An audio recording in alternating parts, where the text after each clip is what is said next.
ఖమ్మం జిల్లా పర్యటనలో భాగంగా డిప్యూటీ సీఎం భట్టి విక్రమార్క మాట్లాడుతున్నారు. లైవ్ చూద్దాం. గౌరవ ముఖ్యమంత్రి గారిని ఇంటరాక్ట్ కండి అమ్మా, ఒకళ్ళు 1 minute 2 minutes లో. Good afternoon, sir. Expected leaders అందరికి. My name is Shravanti. I am studying BSc Nursing 3rd year from Government College of Nursing Paleru. First ముందుగా మాకు ఇంత మంచి కళాశాల ఇచ్చినందుకు ధన్యవాదాలు సార్. నా హృదయపూర్వక నమస్కారాలు సార్. అంత మంచి కళాశాల ఇచ్చి ఇన్ని మంచి వసతులు ఇచ్చి మా కోసం మీరు ఇక్కడికి రావడం మాకు చాలా సంతోషంగా ఉంది సార్. ఈ విషయంలో మేము చాలా మీకు రుణపడి ఉంటాం సార్ జీవితాంతం. ఇంత మంచి ఆపర్చునిటీస్ ఇచ్చి మా కోసం మీరు ఇంత ఇంపార్టెన్స్ ఇచ్చి ఇక్కడి వరకు వచ్చినందుకు మేము భవిష్యత్తులో ఎంత ఈ చాలా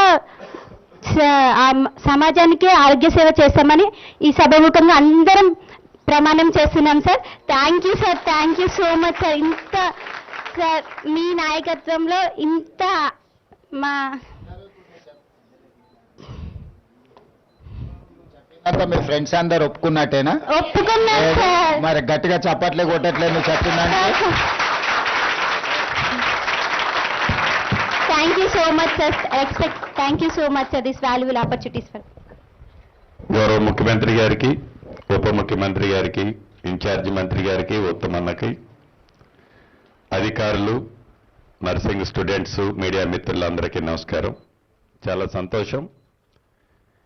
ప్రజాప్రభుత్వం వచ్చిన తర్వాత గౌరవ ముఖ్యమంత్రి గారు, ఫైనాన్స్ మంత్రి, ఉప ముఖ్యమంత్రి గారి సహకారంతో ఈ పాలేరు నియోజకవర్గంలోని ఈ నర్సు కాలేజీస్తో పాటు హాస్టల్ను కూడా అద్భుతంగా లేటెస్ట్ టెక్నాలజీతో, లేటెస్ట్ ఫుల్ ఫెసిలిటీస్తో నిర్మించడం జరిగింది. ఈ నియోజకవర్గ పక్షాన గౌరవ ముఖ్యమంత్రి గారికి, ఉప ముఖ్యమంత్రి గారికి మనస్ఫూర్తిగా కృతజ్ఞతలు, ధన్యవాదాలు తెలుపుకుంటూ ఇప్పుడు గౌరవ ముఖ్యమంత్రి గారిని మాట్లాడవలసిందిగా కోరుతున్నాను. నర్సింగ్ కళాశాల ప్రారంభోత్సవంలో పాల్గొన్న ఉప ముఖ్యమంత్రి వర్యులు భట్టి విక్రమార్క గారు, జిల్లా ఇన్ఛార్జి మంత్రి వర్యులు వాకిటి శ్రీహరి గారు, పెద్దలు ఉత్తమ్ కుమార్ రెడ్డి గారు, మీ అభిమాన నాయకుడు స్థానిక శాసనసభ్యులు రెవెన్యూ శాఖ మంత్రి వర్యులు పొంగులేటి శ్రీనివాసరెడ్డి గారు, నర్సింగ్ కళాశాల విద్యార్థిని